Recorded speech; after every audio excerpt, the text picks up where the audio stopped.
It should be pointed out, however, that there are several serious issues which forces one to call the investigation into question. First of all, the house-to-house inquiries team relied on the honesty of the person filling out the forms with little checking. Thus, a potential suspect could have avoided detection. Second, the theory that she might have run away from home didn't seem like a likely cause of her disappearance, because she would have had to have ditched her bike in the middle of the lane with a purse full of money, and she had savings at home, which she didn't take.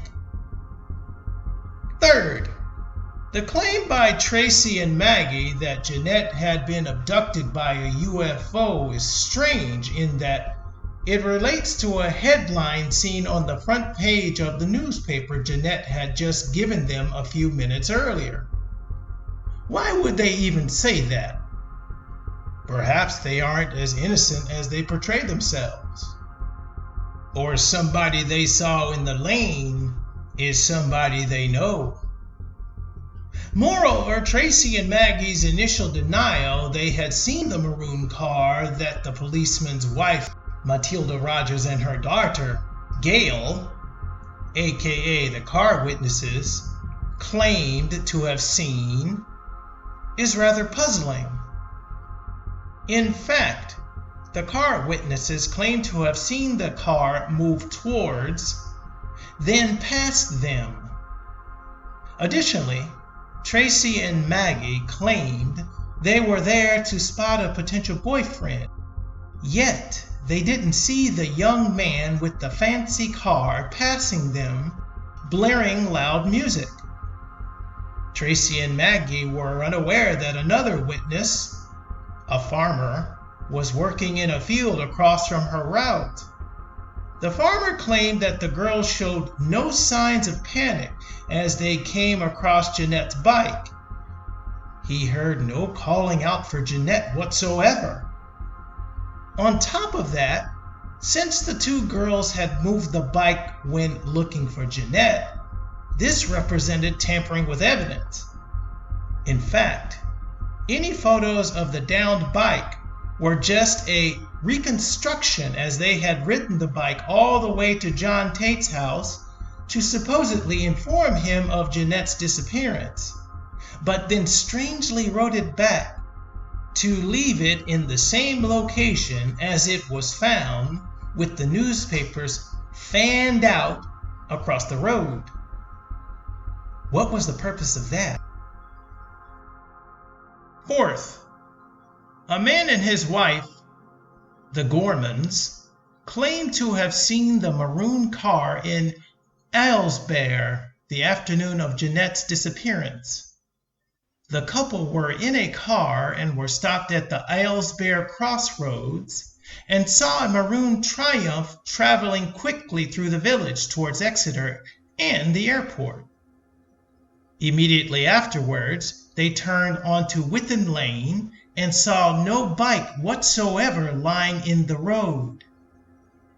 Given how narrow Withan Lane is, this would be nearly impossible. They would have had to have seen it. However, an explanation can be afforded. What they did see were two girls in Withan Lane, one of them riding a bike. As soon as the news broke about what had happened that day, the couple went to the Heavy Tree Road police station to make a statement. Yet somehow this statement got lost by the police. Bizarre. Moreover, a local farmer claimed that Genette's father owned a maroon Triumph as well that he usually drove. This statement was strangely denied by senior detectives of the police, somehow making evidence vanish yet again. Despite this, Genette's stepsister Tanya confirmed that John Tate did indeed own a maroon Triumph, but that he had sold it a couple of weeks before Genette disappeared. Strange coincidence. Additionally, a friend of Tanya said she had also seen the maroon Triumph, but was afraid to report it. What is shocking is that the person seen driving the maroon Triumph remarkably matched Ian Bealey's appearance, judging from his age and description in 1978. He was also prone to driving along the lanes of Devon that he knew well, probably looking for female victims. He was also seen by at least 4 independent witnesses at the correct time on the afternoon of Saturday, August 19, 1978. This maroon car was also seen on Wardrew Road, around the corner from Bealey's address in the St. Thomas area of Exeter, a few weeks following the events of 19th of August. Fifth, a witness has come forward and he has said that on the bus going to school in the morning, there was actually a huge amount of sexual abuse going on, and he was sexually abused on the back of the bus by 2 girls. He kept quiet. His parents noticed there was something wrong with him after the incident, disheveled and tearful when he got home. He opened up and told his parents what happened. The 2 girls that are known in the investigation, Tracy and Maggie, are actually the ones who sexually assaulted him in the back of the bus. But what does this evidence suggest?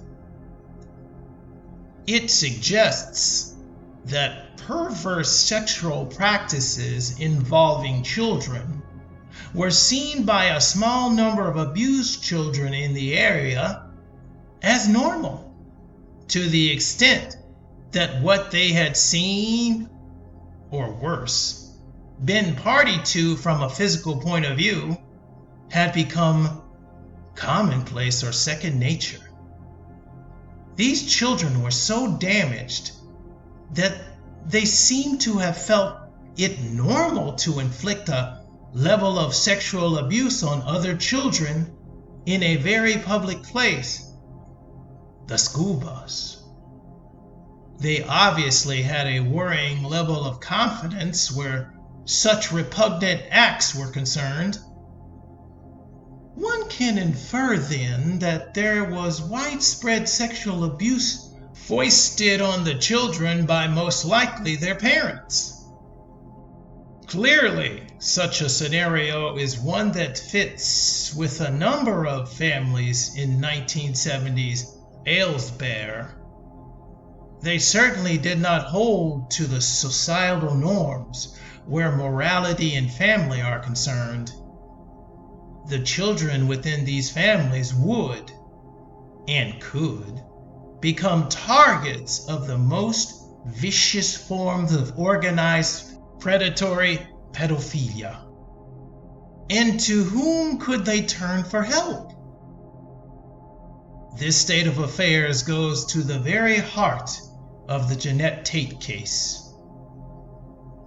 Undoubtedly, Genette and her sister Tanya were the victims of sexual abuse, as can be gleaned from publicly available sources, from Tanya's testimony and from John Tate's own admissions. Clearly, such sinister, horrible, perverted, immoral, and abusive behaviors were not restricted to the Tate girls. Such things were relatively widespread in the area in which they lived. It is not surprising that certain elements wish to keep this information hidden. Generally speaking, when children are abused, they later become abusers. And so did the 2 girls. Did they abuse Genette in some fashion? Did they have anything to do with her disappearance? Were they jealous of her? Or was she sacrificed by them as part of some ritualistic pedophile ring. It is not surprising that the children and some adults in the village not connected to the ritual abuse had little faith in authorities to bring Genette's abductor to justice.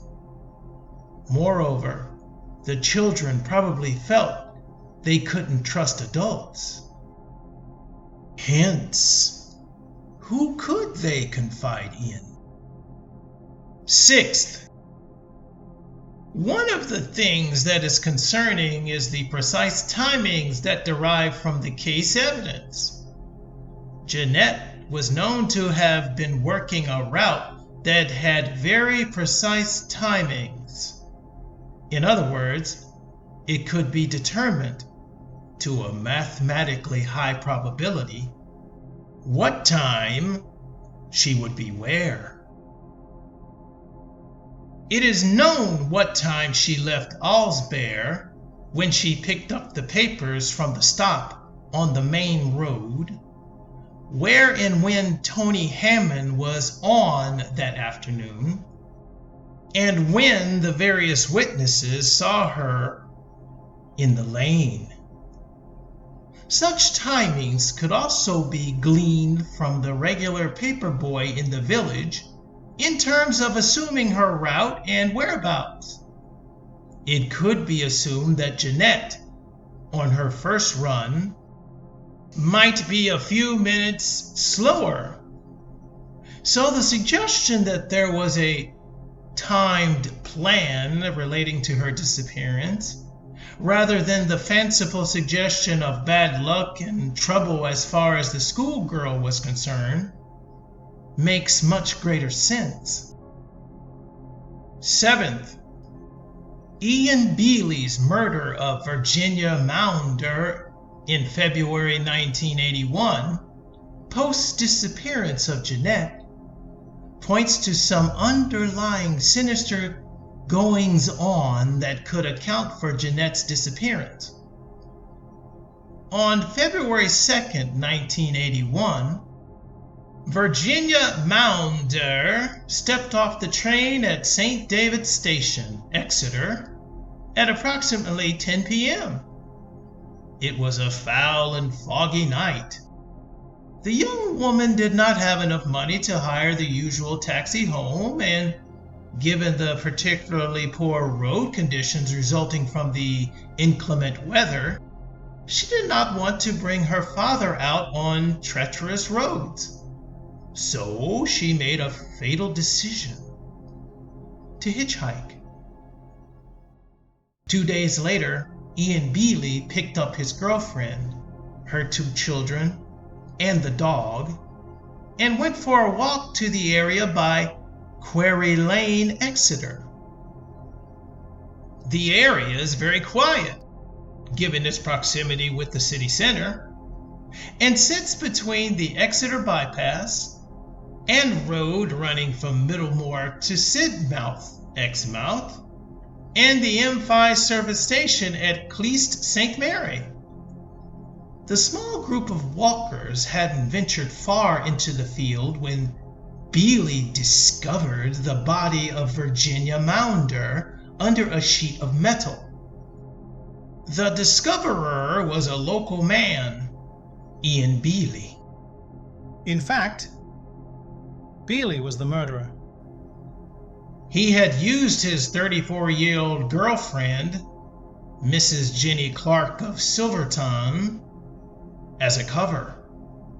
According to Mrs. Clark, Bealey had come to her home the night after the body was discovered, and, according to contemporary reports in the newspapers, he admitted that he had killed Virginia.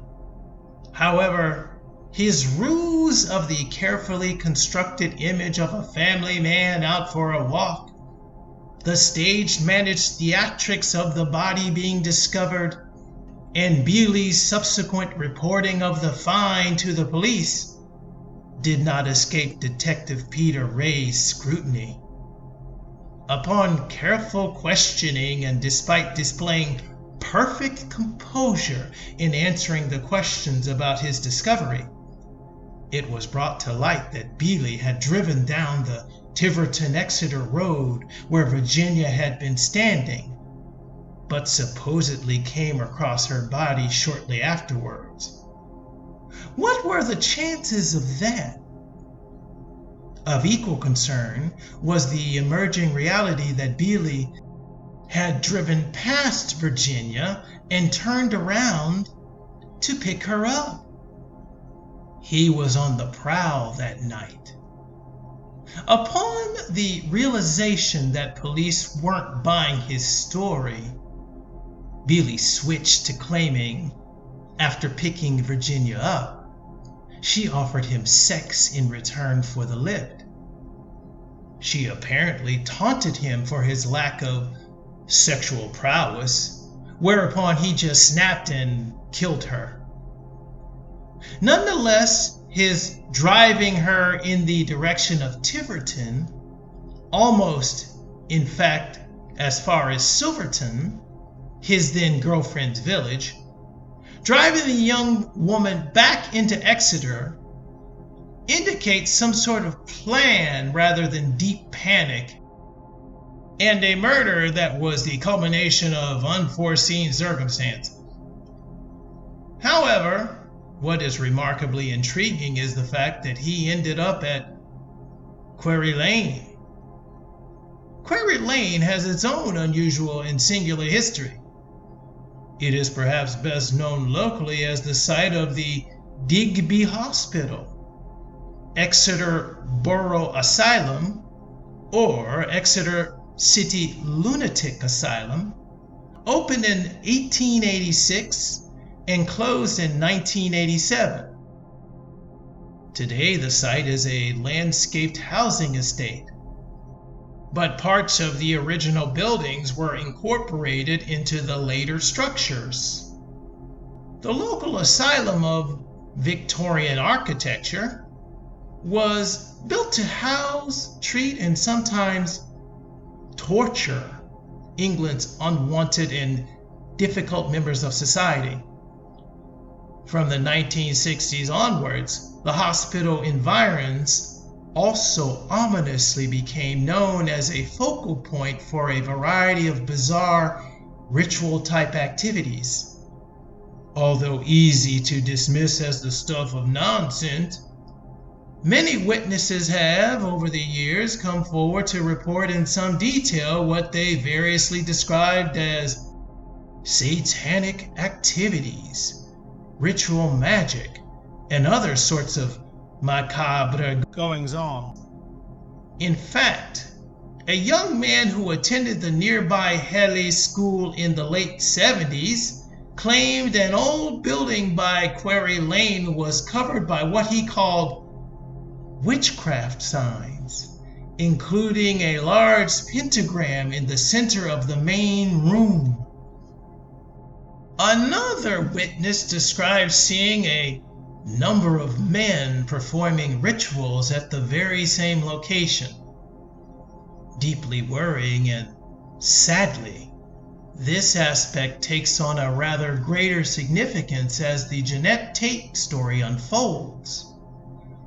What is interesting is that Virginia Maunder's actual murder took place not on February 1st, but on February 2nd, according to the evidence presented at the 1981 trial. And February 2nd just so happens to be Candlemas, a satanic Sabbath festival in which sex and blood rituals are performed.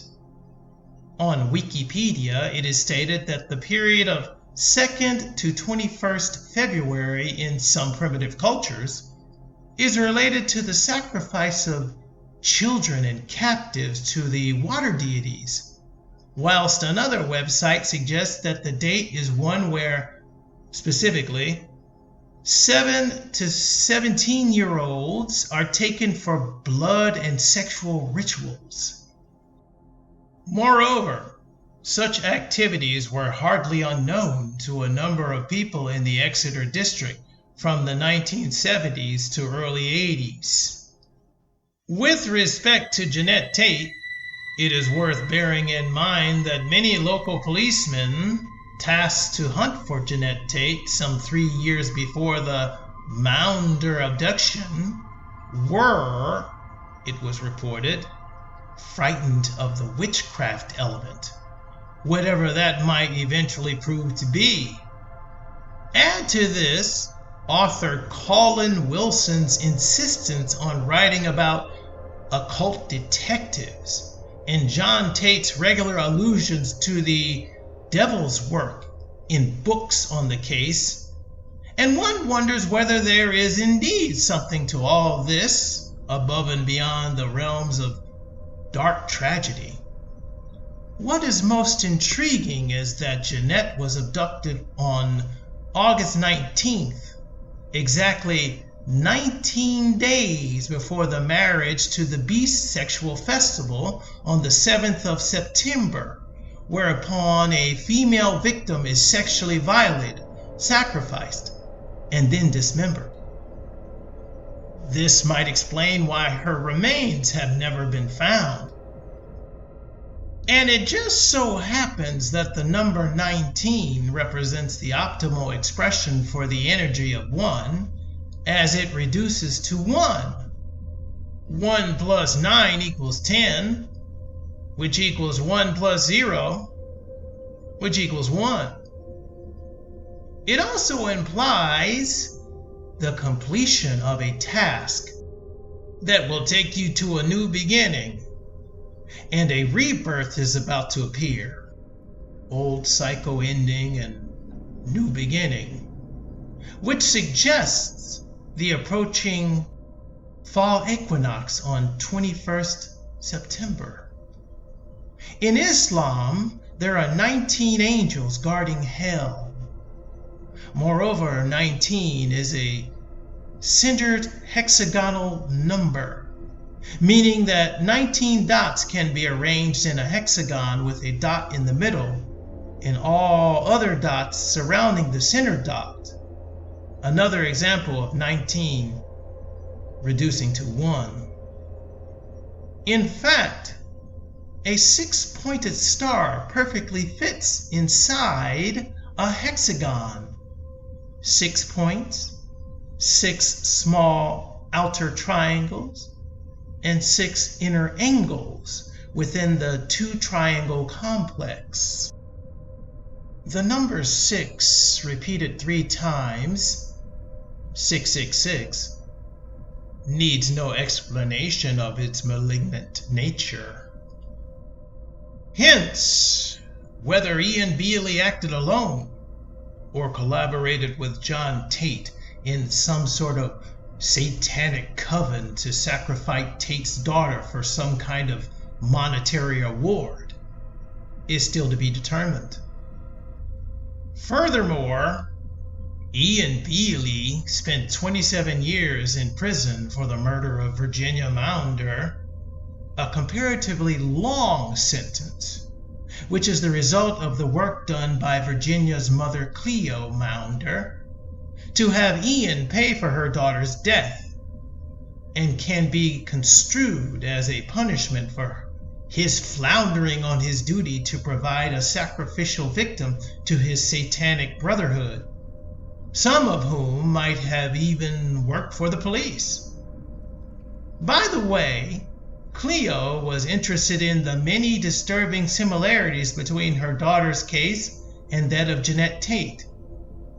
In addition to these revelations, Ian Bealey was both a friend and probably a relative of John Tate's second wife, Kathy Tate. Kathy, coincidentally, was resolutely against her former husband John Tate, as reported in the Sunday Mirror in 1996, because of his child abuse, and she supposedly knew that Bealey was Genette's killer, even though John Tate didn't want it to come out. On top of that, Bealey is known to have regularly visited Barton Hall Farm in Aylesbeare, Genette's home and regularly drank with John Tate. On August 19th, 1978, he was at the Milk Marketing Board's AI, artificial insemination, unit, no more than a mile away from Aylesbeare towards Exeter Airport. Genette went missing around 3:25 to 3:30 p.m. And by 3:45 to 3:50 p.m., Bealey was at his work offices filling out a form. Bealey knew all the road shortcuts and knew the locals who also knew him. He had been to the Tates many times. Given how cunning and calculating he was with respect to the later murder of Virginia Maunder, one can ascertain how he might have planned the abduction of Genette, especially if he became aware of her work schedule. To demonstrate how cunning he was, he even volunteered in the 1970s for a local women's refuge while preying on them. 8th, John Tate, cleared of wrongdoing with respect to Genette's disappearance and of a 1980 sexual assault, was detailed in the Sunday Mirror as being a serial child sexual abuser, especially with respect to Tanya Tate, his stepdaughter. According to the article, her sexual abuse started when she was 8 years old and continued until she was 13 when she rejected his abuse. Tanya was 15 at the time of Genette's disappearance. John Tate painted a picture of a happy, loving family in his first work, assisted by Colin Wilson. What is most intriguing is that according to Tanya, Genette walked into the bedroom when Tanya and John Tate were engaged in sexual antics. This fact provides a motivation for John Tate to get rid of a witness to his debauchery. Why he wasn't investigated more closely by police, who were trying to pin everything on John Black, is a mystery. Moreover, after Genette's disappearance, strangely, certain Tate family members went to stay with a co-worker friend of Violet Tate, John Tate's 1978 wife, called June Bealey, who happened to be Ian Bealey's sister-in-law, further demonstrating John Tate and the murderer and pedophile Ian Bealey had a close relationship.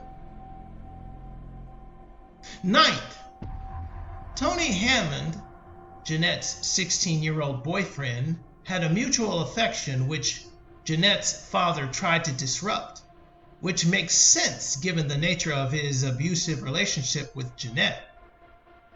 With this in mind, John Tate strangely allowed Genette and Tony to meet each other on the day of her disappearance, so that Tony could accompany her on her paper route as she was supposedly frightened and wanted Tony to go with her. The question is, what was the purpose of John Tate's relinquishment? On the day in question, Tony happened to be late in meeting her. Upon discovering she was missing, he ran all the way back towards Aylesbeare in a panic. He supposedly arrived at John Tate's house prior to Tracy and Maggie, and he testified that John Tate seemed unfazed by the news that Genette was missing, seemingly calm and disinterested.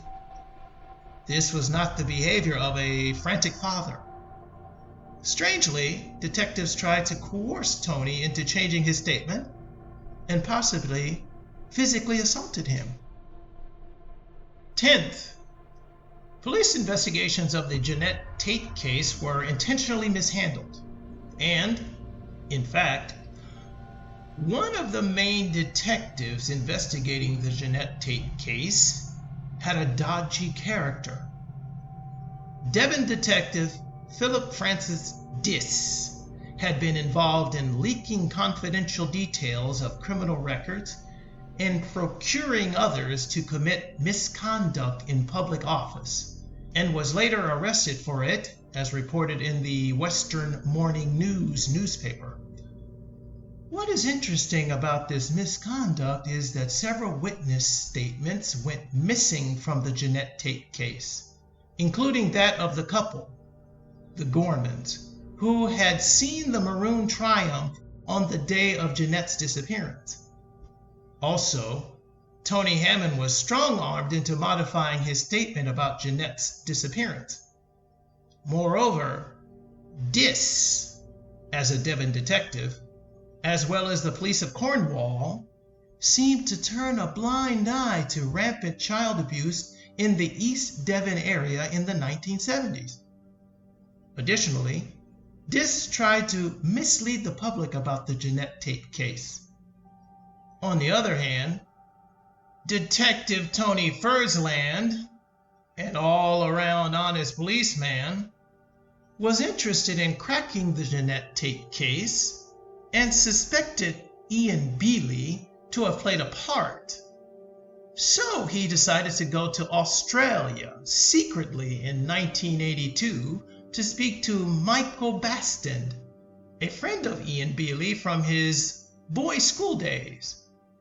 Furzeland was interested in ferreting out Bealey's pre-knowledge of the August 1978 crime.